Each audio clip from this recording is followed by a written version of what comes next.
ये जो अभी इस बड़े फिनोमिना के नतीजे में हम देखते हैं कि मुख्तलिफ पॉलिटिकल पार्टीज़ की तरफ से मुख्तलिफ आवाज़ें बुलंद होना शुरू हो गई हैं। अली अमीन गंडापुर साहब ने भी कहा कि जी काला बाग डैम बनना चाहिए, और भी इस तरह की आवाज़ें आ रही हैं। तो ये जो मौजूदा सूरत हाल है, जितने बड़े स्केल के ऊपर सैलाब आया है, जितनी तबाही हुई है, तो क्या ये हमें झंझोड़ने के लिए काफ़ी है कि हम सोचें कि अपने यहाँ रिजर्वायर्स बनाएं, डैम्स बनाएं, पानी ज़ख़ीरा करने के जो मुख्तलिफ मुमकिन तरीक़े हो सकते हैं उनकी तरफ जाएं? क्या लगता है कुछ होगा इस बार?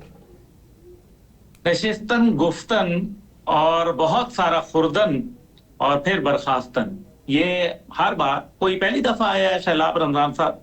तो पहली दफा तो नहीं आया, पहले भी आया है। बात यह है कि 1988 के सैलाब का जिसका हवाला दिया जा रहा है, उसके बाद से तकरीबन 4 दिहाइयां गुजर चुकी हैं। इन 40 सालों में हमने क्या किया? हमने क्या पॉलिसियां बनाई? पंजाब में एक तवातर से नवाज लीग की हुकूमत जो है वो कायम रही। सिंध के अंदर एक तवातर से जो है वो पीपल्स पार्टी की हुकूमत हम देखी। इसी तरीके से हम खैबर पख्तूनख्वा में तीसरा टेन्योर जो है वो पीटीआई की हुकूमत का देख रहे हैं। तो क्या अगर आपको मालूम था, मुझे मालूम था, हमारे आवाम को मालूम था, तो फिर क्या हमारे हुक्मरानों को नहीं मालूम था?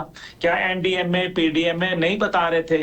सब कुछ बता रहे थे कि जनाब बारिशें होंगी, सैलाब आएंगे, इंडिया जो है हमारा आर्च एनिमी है, इंडिया अपने जो है बंद खोलेगा। ये सारी बातें मैं एक अदना सा इंसान खुद तहरीर कर चुका हूं इनके ऊपर, और इसी तरीके से मेरे पाकिस्तानी जो हैं वो इसके ऊपर बात कर चुके हैं। और फिर इन सब को छोड़ दें, इंटरनेशनल इदारे आपको बता रहे थे कि इस बार आपके लिए सूरत हाल जो है वो बहुत पेचीदा हो जाएगी। लेकिन इन सब के बावजूद क्या सिर्फ डैम बनाना जो है उससे मामलात खत्म हो जाएंगे?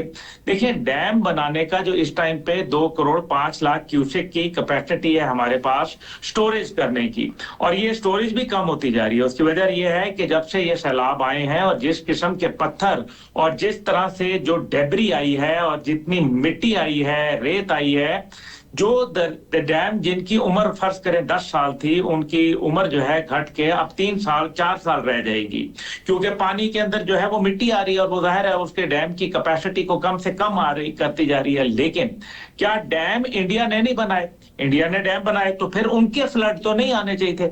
चाइना ने क्या डैम नहीं बनाए तो उनके फ्लड नहीं आने चाहिए थे। दुनिया का सबसे बड़ा 3 गॉर्जेस डैम उन्होंने बनाया, और अभी तिब्बत में वो उससे भी बड़ा एक डैम जो है वो बना रहे हैं। लेकिन इन सब के बावजूद वहां सैलाब आए, लेकिन सैलाब के वजूहात, नाजायज तजावजात, गुजरगाहों के ऊपर पानी की जो है वो तामीरात करना, हुकूमत का उसमें मुलविस होना। बात यह है, मजा तो तब आए रमजान शेख साहब जब हमें पता चले कि फलाने अफसर ने, फलाने मिनिस्टर ने, फलाने सियासतदान ने इसमें इजाजत दी थी और यहाँ कानूनी तामीरात हुई जिसकी बुनियाद पे ये नुकसान हुआ, और उस शख्स के खिलाफ एफआईआर कर गई आवाम के कत्ल के लिए।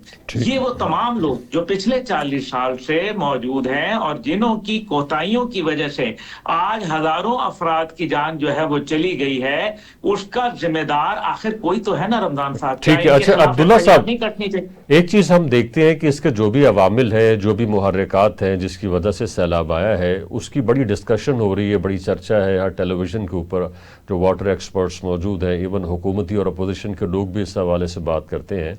मगर जिन्होंने ही इस मसले को सुधारना है वो भी तनकीद कर रहे हैं। वो कह रहे हैं कि जी बस डैम्स बनने चाहिए, आबी ज़खायर जो उनकी तादाद में इजाफा होना चाहिए। कि जिन्होंने जो कुछ करना है वो भी बातें कर रहे हैं बजाय इसके कि वो अमली इक़दामात उठाएं।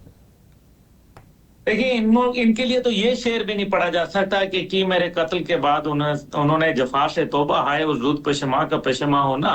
क्योंकि ये तो पेशमा भी नहीं है, ये तो अपने किए पे जो है नादिम भी नहीं है। इन्होंने अपनी गलती का जो है वो अभी तक उस गलती को एक्सेप्ट नहीं किया कि ये हमारी गलतियों की वजह से हुआ। मैं इसमें किसी एक शख्स, एक पार्टी का नाम नहीं ले रहा, मैं तमाम को शामिल कर रहा हूं। लेकिन अपनी सियासत चमकानी हो तो इस टाइम पे फोटो सेशन, इनके लिए सैलाब है, जलजला है, एक फोटो सेशन से ज्यादा इसकी कोई हैसियत नहीं है।